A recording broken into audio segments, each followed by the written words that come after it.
Hindi muna makikita sa programa ni Willie Revillame na Will to Win ang isa sa mga co-host nitong si Tutok to Win Party List Representative Sam Versosa.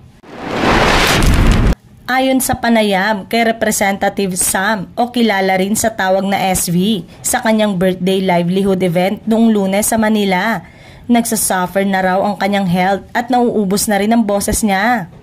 Dahil sa dami ng kanyang ginagawa bilang isang public servant, TV host ng sarili nitong TV show ang Dear SV at pag-aasikaso sa kanyang mga negosyo na sinabayan pa ng paglabas niya sa programa ni Revillame. Nagkasakit na raw siya at naospital. Nagpaalam raw si SV kay Willie at pinayagan naman siya nito para matutukan din nito ang ginagawa niyang pamimigay ng mga ayuda sa labas ng studio gaya ng pamamahagi nito ng 100 siomai food carts sa mga may hirap nitong kaarawan niya.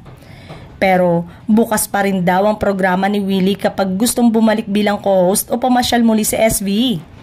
Ipinagtanggol ni SV si Willie sa akusasyong malupit ito sa mga kasamahan niya lalo na sa mga staff. Aniya, nais lang daw ni Willie na maging maayos ang takbo ng programa at maging magandang mapapanood ng mga tao. Itinanggi ni SV na isa siya sa mga producer ng show ni Willie. Pero hati raw sila ni Willie sa pamamahagi ng mga cash prize sa segment kung saan tinatawagan nila sa telepono o mobile numbers ang mga viewers ng programa. Malaki ang respeto ni SV kay Willie at hindi ito basta-bastang mawawala dahil sa kanilang pinagsamahan bilang magkaibigan.